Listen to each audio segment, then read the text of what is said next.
Okay. And then let me pull up my questions that I had.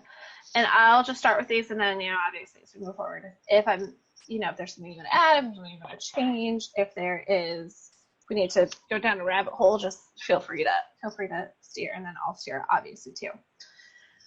We have talked quite a bit and very appropriately about the sales process.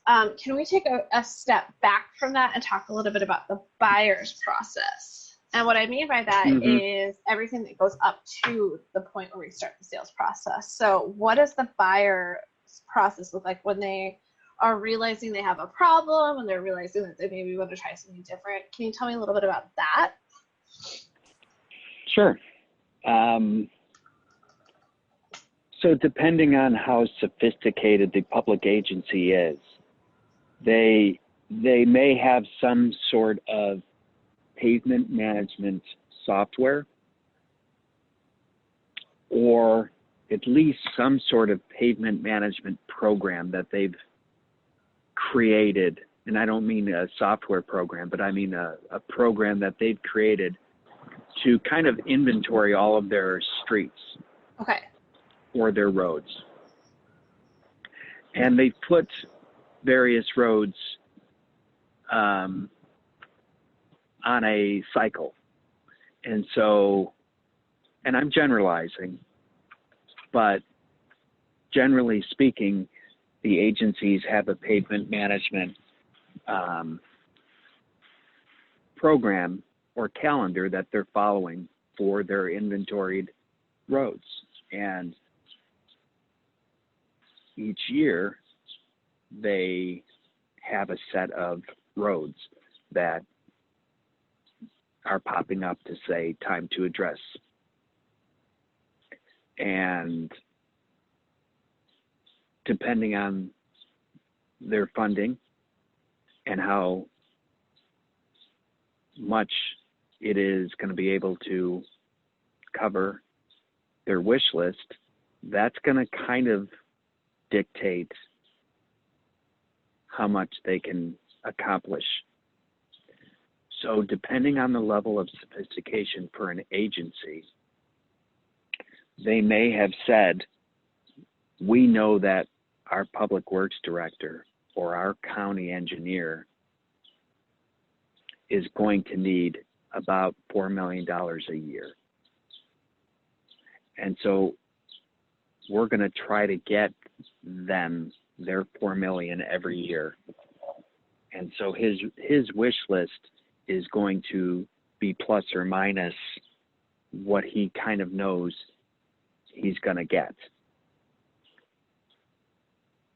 Does that make sense so far? Absolutely. So he has a general idea, and probably like most people, he has more on there than he can do in a given year, but he tries to be pretty close to like what he thinks he can get, he or she. Correct. They submit their wish list, their road list to the appropriate people who then vote on or determine how much of that wish list he or she are going to be able to address in the upcoming year. And again, depending on the level of sophistication, they also could be 2-3 years out. So it can vary, with the vast majority of agencies, it's on a year-by-year basis. But with some of the more sophisticated, larger urban types of counties or cities, they may have a 5-year plan where they have said, okay, Public Works Director, tell us what your goal would be in the next 5 years. And they would get that, and they would say, wow, that's, 5 years, $4 million, $20 million bucks, but then you have this special project you want to do too. So you think you need $30 million in the next 5 years if you had it your way. Well, that's good to know, because then now we're gonna try to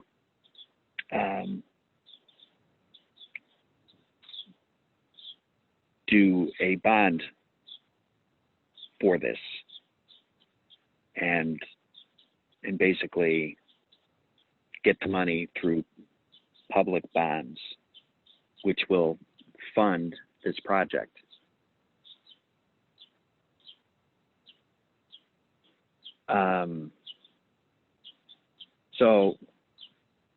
So that's kind of the backdrop of how they live in that world. Okay. For some, it may be we're not as sophisticated, and we're just smaller, and we don't have a tax base as big as our neighbor or our county.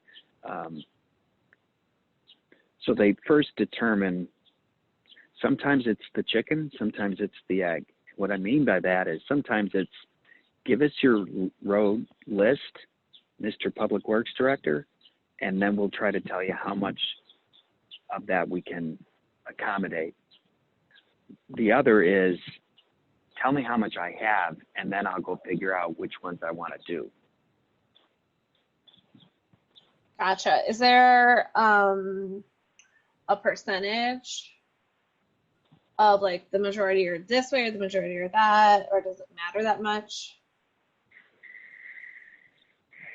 I would say the majority of this country operates under the submit your wish list and let us understand how big your ask is this upcoming year. Okay. And then we'll determine how much of that we want or can fund. And then we'll figure out too how we're going to fund it. Gotcha. Now, mind you too that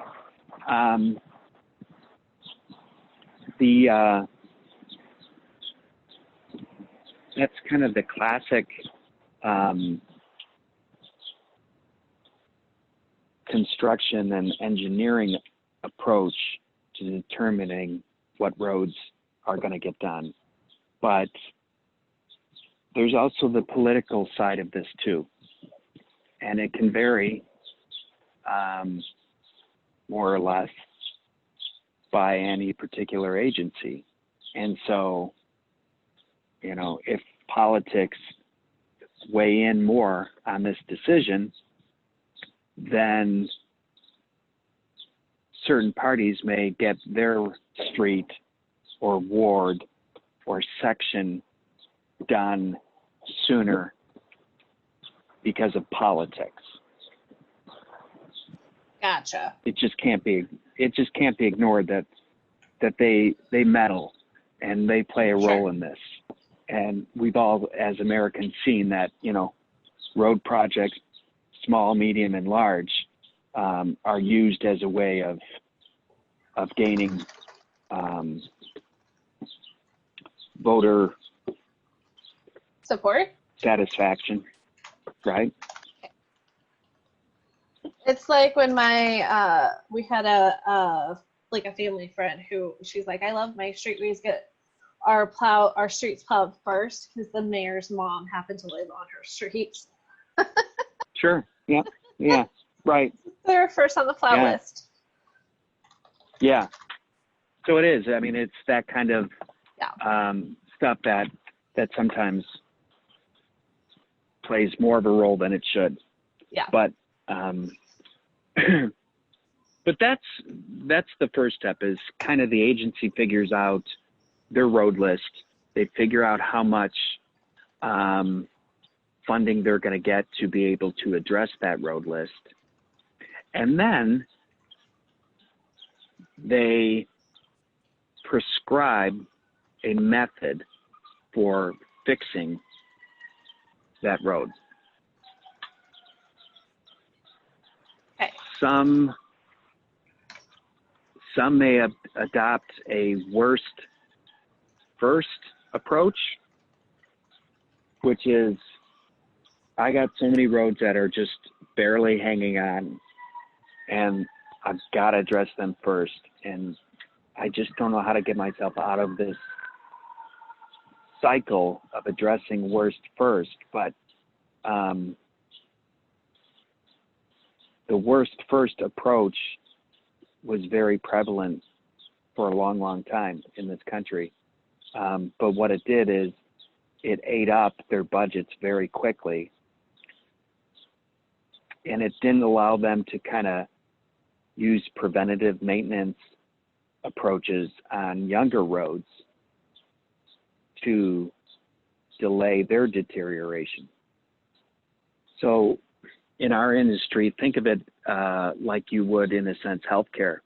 It's much more costly to try to keep a 84-year-old person alive than it is a 42-year-old person. And so from an insurance standpoint and cost of medicine and everything, keeping an 84-year-old alive is much harder on the system than it would be trying to keep a younger, quote, healthier person. Does that make sense? Absolutely. Okay. So we've seen that, you know, this country has tried to, agencies one by one have tried to walk away from that worst first approach and say, I've just got to stop, you know, feeding that. I've got to put money at trying to just, you know, I can't, those in a sense aren't even worth trying to save.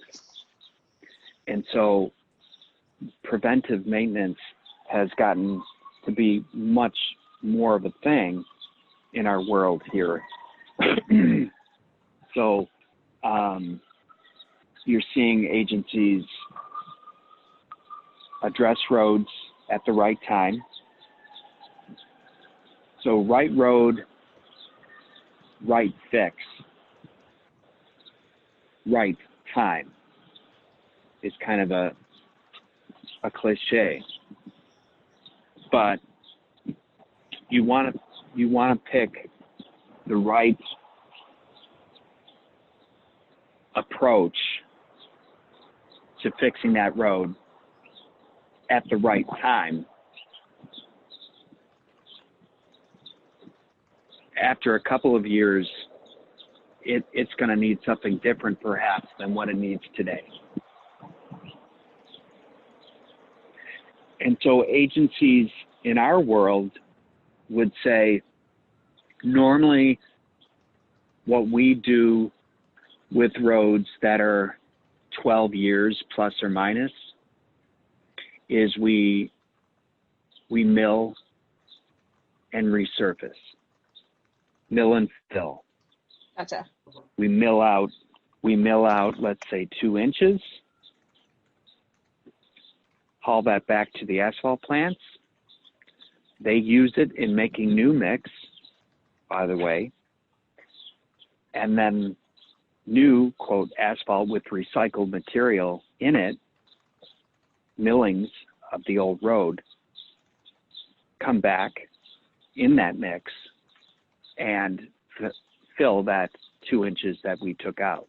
So mill and fill is one of the most popular approaches to fixing asphalt roads in this country.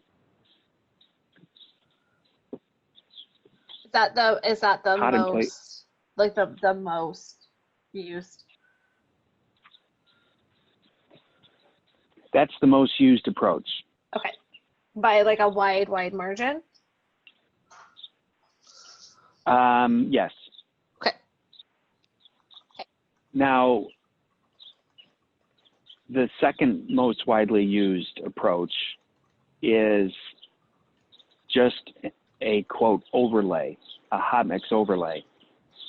And an agency is going to do that instead of a mill and fill when they say, listen, this road only has 4 inches of asphalt on it.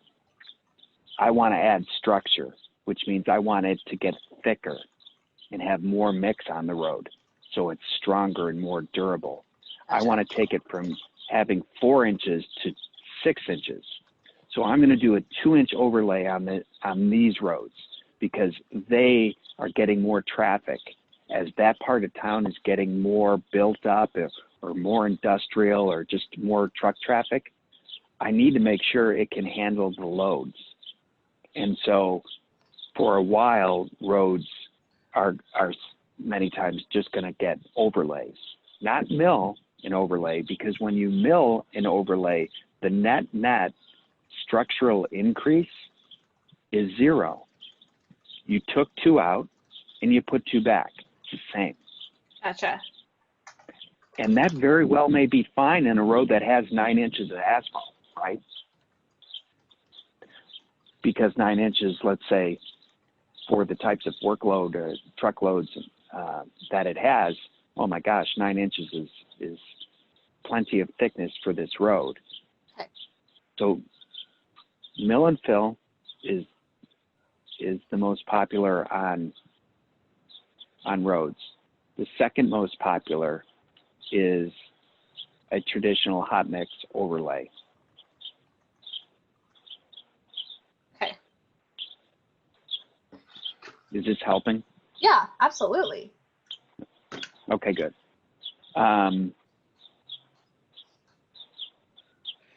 So if you need to add structure, then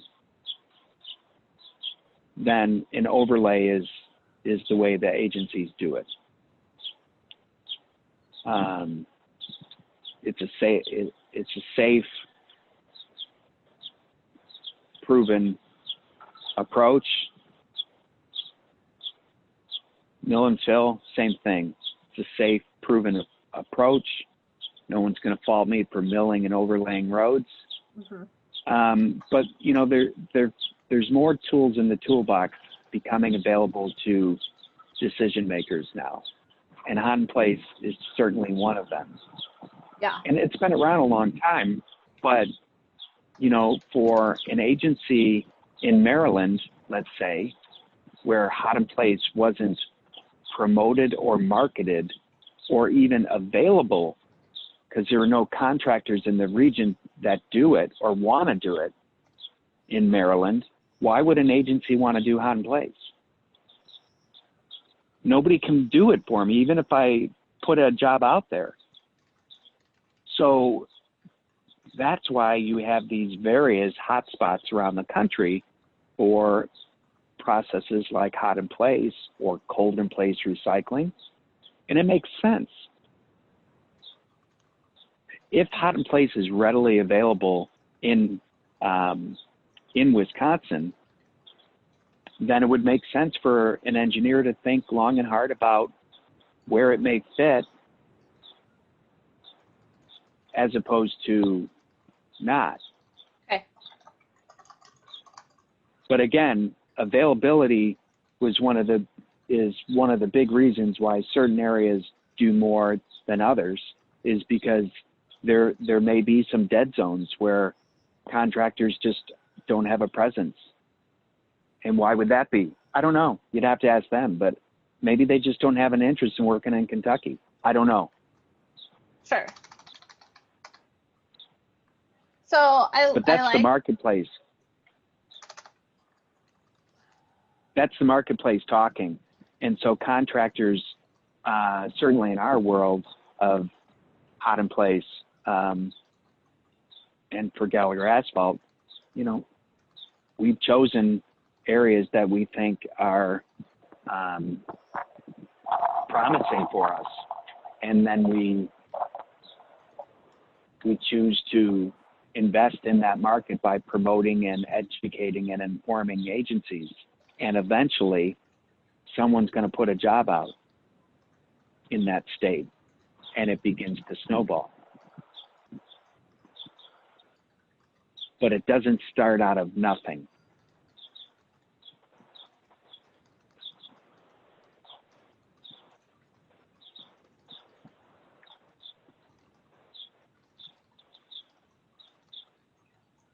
So really, it's honestly, it's like kind of a 2-step process where they're like, okay, we have our list. Here's our road list. I'm going to do this during my annual planning. and I'm just going to keep in rotation however I manage that, whether it's, a software, or I just like have an Excel sheet, maybe with all the roads, and it's the world's biggest Excel spreadsheet of all time. Yeah. And then they're like, okay, we're gonna figure out how we're gonna fix it. Probably gonna be mill and fill, depending on what the structure of the road calls for and what the actual issue is. And we're trying to fit in there for that consideration. What's the next step? Is it request for proposal? Is it bids? You're getting bids during kind of you have your season, right? When you kind of get requests for bids. Just in general, not for HIR, but just in general. So an agency, so a public works director or a county engineer has their list of roads. Okay. They may have had this list of roads for this upcoming season for the past 3 years or 5 years, or they just came up with it in the past 6 months. Gotcha. But either way, they have the list of roads that they are planning on doing that have already been green lighted from a funding standpoint, or will soon get green lighted from a funding standpoint. And so what they will do then is develop bid documents for those projects. They will publicly advertise them. Okay. Is that required everywhere, universally? Yeah. Okay. And it's typically for 2 to 4 weeks of advertising. Okay. Where a bid date has been advertised. Okay. And instructions on how bidders can pull plans and documents. And then the various bidders, whoever is interested, submits a bid on the bid date in a sealed envelope, and somebody tallies up each of the bids and determines who's the low bidder. And then there is an apparent, quote, apparent low bidder is communicated.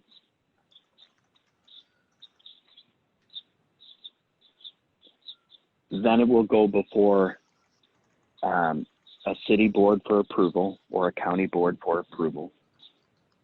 Okay. Shortly after the letting date, which is when the bids were submitted. Gotcha. After it's been officially approved, then it's officially, quote, awarded to the low bidder.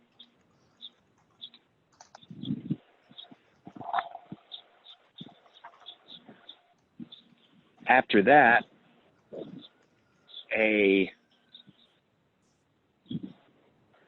pre-construction meeting will be set, typically, where the contractor meets with the county or the city to talk about next steps. And at that point, too, they typically award to the contractor a notice to proceed, NTP.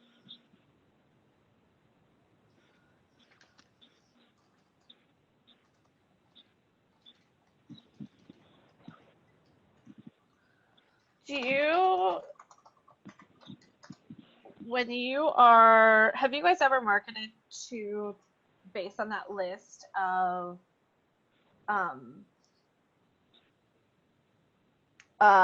do you have somebody like watching the ads and then do you market to those people directly? Do you have like a list for that? Well, there's bid services out there. Dodge is one bid service that contractors subscribe to. Okay. And they can choose their state or various states, and they can say, notify me when a hot in place job is advertised in Indiana and Wisconsin and Illinois and Maryland and, you know, blah, blah, blah.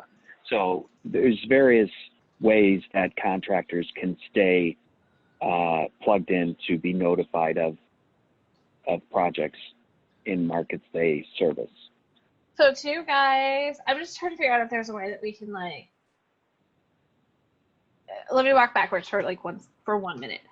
If part of the challenge is that we are changing perceptions about the quality and the value of the hot in place recycling process, and we're introducing a new process to people, a new concept, and kind of changing perceptions about we don't have to do it the way we've always done it. My guess is that there's not going to be enough time if it's 2 to 4 weeks, I think is what you said, that they have to advertise for. Mm-hmm. There's not right. a ton of time in there to do that much education. But I'm just curious, do you guys typically like reach out and you just kind of put your bid in, or do you do like direct sales, or do you do, you know, we're going to target these counties through marketing? Well, in that hypothetical, are you saying Gallagher Asphalt sees that Lake County, Indiana is advertising as of today a mill and fill project? Yes. And it's due in 3 weeks. A Yes. bid is due in 3 weeks. Let's go after Lake County and try to convince them to accept a bid from us for hot in place instead. Yeah. You would hope and think, but no, it doesn't work that way at all. Okay. For the All most right. part. That's okay. It doesn't, because now you could instead, just because they're like, no, the ship sailed, dude. You can talk to me about next year, but this ship has sailed. Like, this is being advertised. People have pulled plans. I don't have time at all to like switch gears and try to accommodate a different process for this upcoming letting. No way. Yeah. So that's just how it goes. Like, they're just, you know, they're not open to that at all. However, you may have luck from time to time if instead Gallagher Asphalt, in this case, does bid it, because we can actually pave it. We can do the mill and fill. Sure. And we are going to bid that project because it's in our paving area. And if we do get the job, we are going to try to convince them afterward to consider hot in place recycling instead of mill and fill. Yeah. Now, if they don't want to hear anything about it, we have mills and we have paving machines, so we'll do the mill and fill. But that might be a way to, and what you're getting at is what is called value engineer. Hey, Mr. Agency, we're the low bidder. You've awarded it to us for mill and fill, and it's $1 million of paving. Now, we can actually save you 25% or more if we do hot in place and an overlay. Really? Yeah, so we could probably save you $250,000. Now, they may decide to entertain that, but Okay. those are harder to come by, because again, it's like, Yeah, people kind of they especially when you have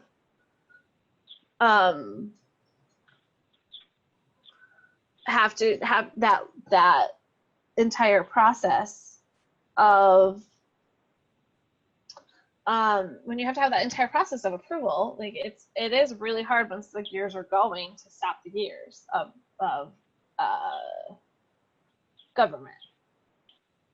I'm just trying to figure out if, and this is something maybe for down the line, this might be kind of what we'll call phase 3, is looking for new target markets. If we let's keep that list or figure out how to get that list, and maybe we don't bid them, and maybe we don't even reach out for this season when we say, hey, we're going to bid you this year, but maybe they wind up on our nurturing campaigns. Yeah, absolutely, and they are. I mean, because okay, if you look at the states we operate in, there's 100 counties plus or minus in a state, and so that's 100 county engineers that Justin Fleming has to make sure he stays in front of. And he knows that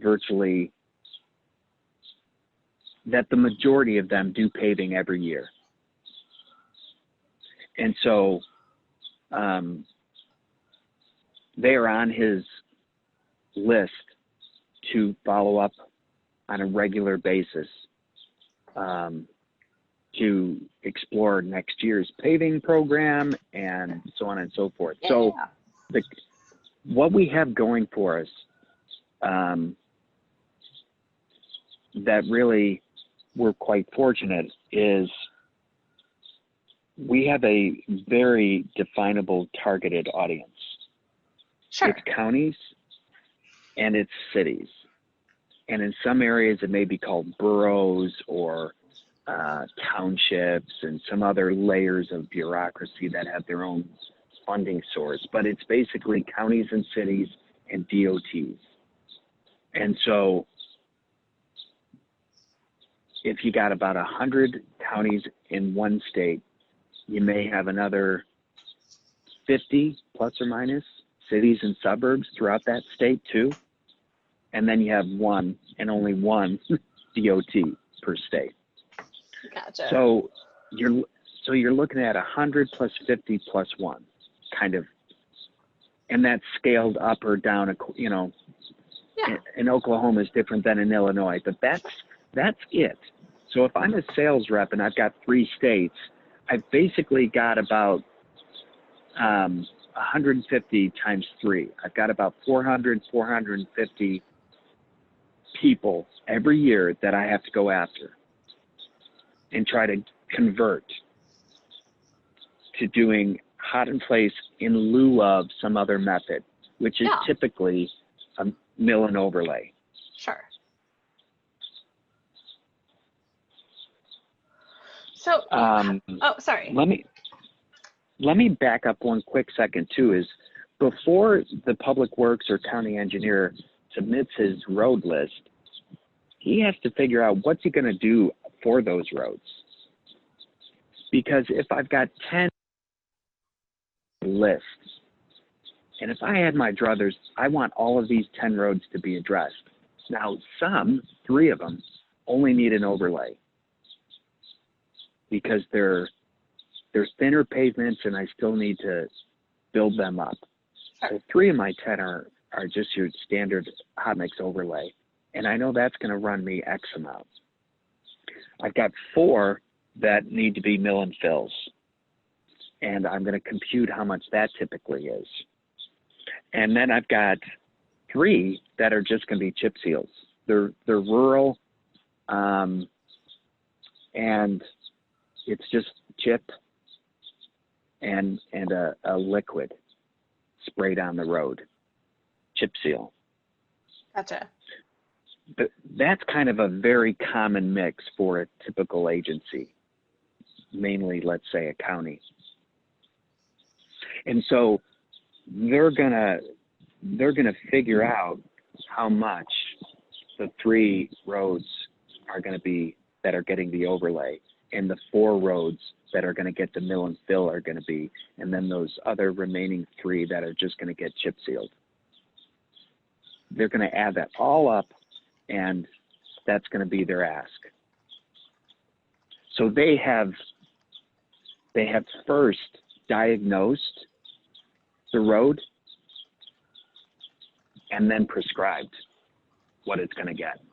Okay, and they go like road by road, and maybe that's on their maintenance system or their monitoring system or whatever they're using. Okay. So when they decide, so let's say historically, they've always done the mill and fill, but now they're open to other opportunities. What are some of the pain points that make them open to changing the status quo? Like, what are some of the reasons that you find that people are coming from, we've always done mill and fill, to now we're going to try this new process? Right. One is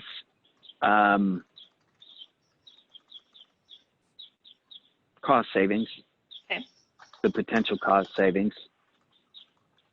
If I'm a county engineer, I very well may feel like I feel like I could get more bang for my buck trying a different methodology. And so that's one of their pain points is potentially they're paying a high price. Number two, they may just be forward thinking and say, I think there's more than just one tool that should be considered for fixing my roads.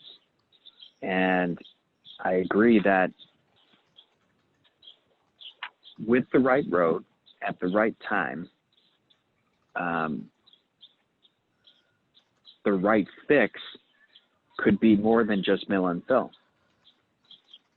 But on average, every 12 to 20 years, agencies mill and fill. And so what's causing them to change is they're starting to realize I have more options out there. Okay. And it may allow me to stretch my budget, which is crucial. Yeah. I like the environmental benefits of it, where I'm reusing the existing asphalt in place. Number two, I like that. Number three, I like the idea of taking all the trucks off the road in the typical equation of how many trucks are needed per mile. When I do a mill and fill, I know I need a bunch of trucks to take the millings away. And then I need a bunch of trucks to bring me the 2 inches of new mix back. That creates a lot of traffic in my jurisdiction. And quite simply, it just makes my phone ring a lot. Oh, that's good. So I like hot in place because, it just seems like a no-brainer. I've bought the asphalt for this road. I then have inventoried it for 14 years in my system and maintained it for 14 years. I've crack sealed it, I've repainted it, striped it. And now it's time to remediate it. Why just mill it up and haul it away when maybe I'm better served to recycle in place and now maybe just put a thinner hot mix overlay on top, which allows me to actually add structure. Okay, that's really good. Whereas before I was milling and filling, and it was costing me $85 a ton.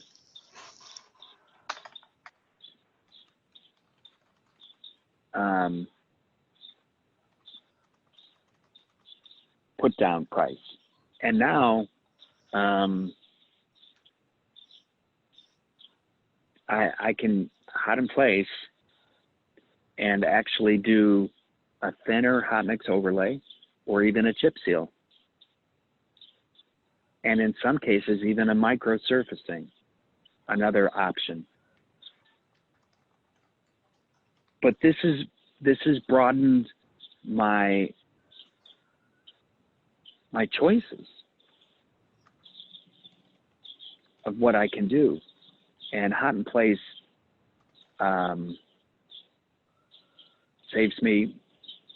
typically saves me money it reduces the user delays / traffic congestion. Okay, what does that mean? Is that the phone ringing? Is what? Is that what? How does that translate into the public works director's life? Because ostensibly they're not necessarily on that road. Yeah, well, how does it translate to their life? Is it the phone ringing example where you're like the phone's ringing less because people are complaining less about the road being closed? Right. Okay. Right. Cool. It's just, when are you going to be done with this project? Yeah. You milled the road and now it's all kind of bumpy and, grooved, Yep. It's grooved and the sewer caps are exposed and I just got a flat tire, or knocked my hubcaps off. And it seems like it's been 2-3 weeks and they haven't paved it yet.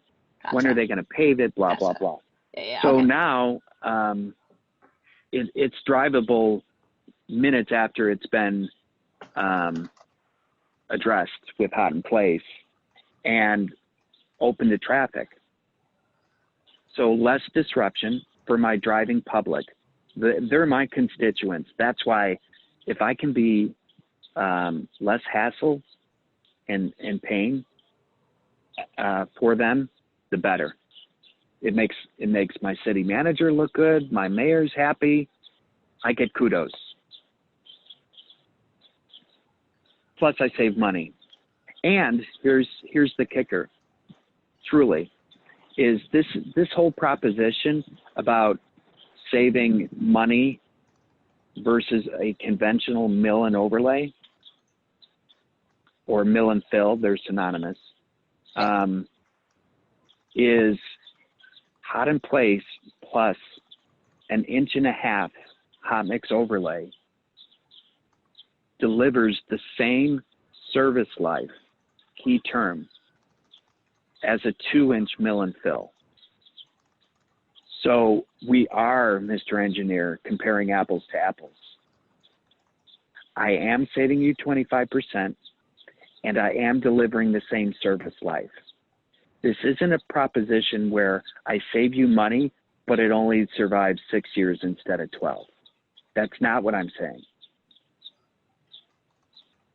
So you do get the same life expectancy out of this pavement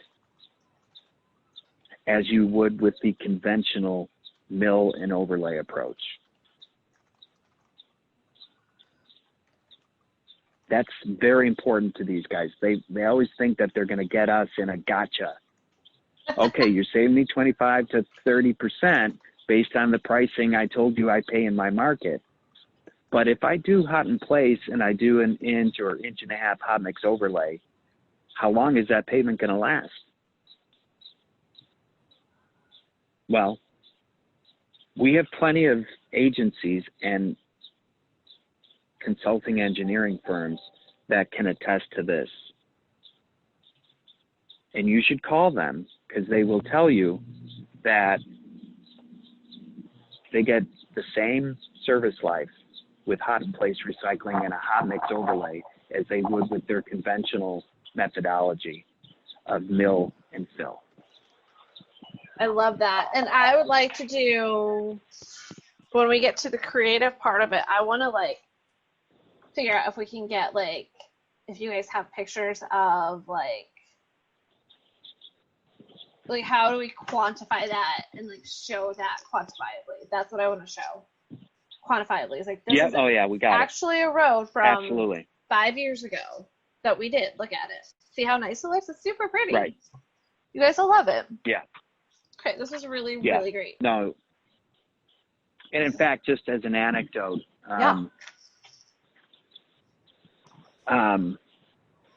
more of an anecdote between you and me, because I don't think the mayor of Atlanta would be totally happy if she knew. Although it wasn't her, it was her predecessor. But do you want to? Do you mean to pause the recording?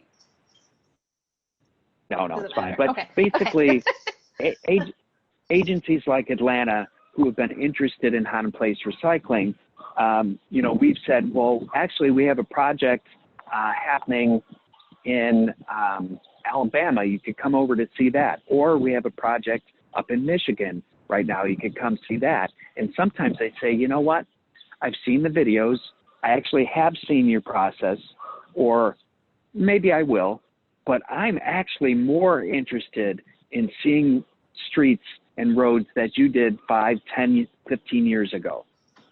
Oh, no problem. So do you want to see roads that we did previously in the Atlanta metro area? Yes. Oh, great. All right. Here's a whole bunch of roads we did 11 years ago for Cobb County outside of, Atlanta. Yeah. And so that is absolutely something we're always happy to show. Cool. Because I think one of the principles that I like to use in my marketing is they call it the jugular opening, and it's literally like you think of the first objection and you address it immediately. You go for the jugular immediately. Yeah. So yeah, punch the gorilla in the throat. Yes. Love it. I love it so much. Okay, this is really, really good, Patrick. I'm super excited about this. Oh, good. Anything else you want to add before we stop?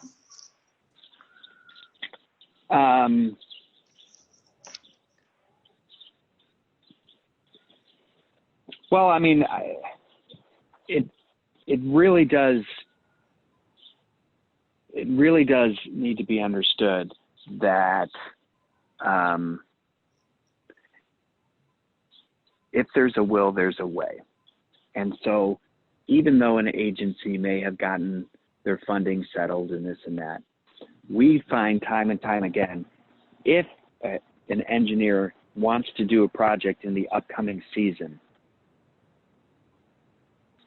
he can find a way. She can find a way to make that happen and swap out this road. I was going to do this road next year, and that would be a great candidate. But you know what? Let me do that one this year, and then I'll just not do one of the ones I planned on and push it out a year. It can wait. There's that kind of audible that customers can call if they want to. So although there's this kind of process, it can vary in terms of how rigid that agency is in terms of structure and protocol. And, many of these county engineers are, it's a one-man band. And whatever they want to do, they usually have the latitude by their county board. It's like, you do what you need to, Billy Bob. Like, you're the man that knows what to do. We defer to you. And if you want to do this project, so, I mean, there is a bit of that. And it's, I told you when we were talking last week about the psyche of the buyer is it's early adopters. It's people that the ones to be first in new markets, new states, are definitely the early adopters, the guys that want to be, that have that's their brand, and that's what they're known for, and that's how they roll. Give it to Mikey, he'll try anything. So is it we're not necessarily trying to convince them that they need to make a change. We're just justifying that change with data about why that decision is the right decision. Because they're already to some degree that they need to do something a little bit different, or they're already open to it at least. Well, we certainly don't want to say what you've been doing has been wrong. Right. Even if it has been. Sure. But what we do want to just typically let them know is, because again, the roads that are the best candidates for us are the candidates that are good for mill and fill. They're of the same age group and level of deterioration. So that is typically the prescribed methodology for these agencies. And so what we're really letting them understand is that they have more options, and that this option is tried, tested, and true. And that it's a very legitimate alternative that could actually allow them to accomplish more with their budget. So we always say, sorry, go ahead. Please finish. You've got $100 worth of problems in $48 to fix it. We get it. And they say, you're damn right. So they don't like. So how are you going to get in front of the ball? You're not going to get in front of the ball unless you find ways that help you stretch your budget. Yeah. So you can gradually do 12 roads a year instead of the 10. Yeah. And eventually, before you know it, you're into pavement management. Ooh. And you've been able to flush out, all those worst first roads that are killing you. And you've been able to be proactive instead of reactive. Awesome. I love that. That's like the promised land. You always want to find a promised land in your marketing. That's our promised land, is like. Yeah, right. Very cool. So they're not like, okay, I have $100. This job only cost me $75. Hey, county, here's your $25 back. They're like, hey, that I can do that other road for $25. Like, they always spend their entire budget every year. They just can do more with it. Yeah. Because whether it's true or not, it's use it or lose it. So they're they're never gonna have more than they ask for. That's never gonna be their problem. There. Yeah, and certainly now, it can be argued to a whole new level with COVID that municipalities, counties, and DOTs are getting pummeled financially. And so you need to find ways to stay ahead of the curve without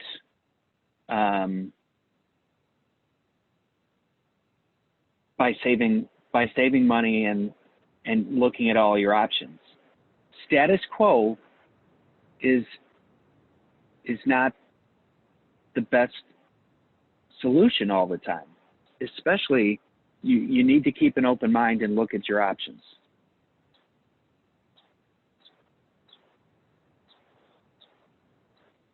Fantastic. That's really good, and that's a good way to frame it. And I think the COVID is going to be really, actually, I hate to say it, but helpful to this, because it's a way to get the work done without, with the budgets that they have. Yeah. I mean, because we're seeing it, and we know others around the country are seeing it. Oh, I'm sure. Agencies are pulling back. I'm sure. And I'm sure this is just the tip of the iceberg, because we're not even out of it yet. Right. And I mean, one last thing is typically a city, a county, or a DOT, they get their money typically from the DOT, and it trickles down. So the DOT gets money from Uncle Sam, and they get money through a gas tax. The states each have come up with their own gas tax as well. So when you go to the pump, I'm just making up a number, but you're paying about 20 cents a gallon for Uncle Sam, and another, call it 20 cents a gallon for the state of Illinois. Sure. And that money goes to the DOT proportionately. And then the DOT passes it down proportionally to its 102 counties. And then municipalities as well in Illinois and in every other state get a percentage of that based on their population. But here's the kicker. If everyone's stuck at home and not driving their cars because they're socially distancing, right? The gas tax revenues that Uncle Sam and the state of Illinois and the state of Oklahoma have been raking in over the past 6 months have been way down. Mm. So we're going to feel that wave next year or the year after when that deficit kicks into the bloodstream. Now, some local agencies also supplement what they get from their state DOT from taxes, local taxes, property taxes sometimes. A portion of property taxes may be divvied out for street improvements or whatever. Again, another area that's getting killed right now. So this is a real, this adds another level of slow down and listen to this message and consider it, because your budget is being impacted. Yeah, that's really good. And personally scary, but professionally, it's a good thing to. It's a good thing to know. Yeah, that'll be really helpful. Right. Yeah, awesome. Okay, I think that's really, really cool.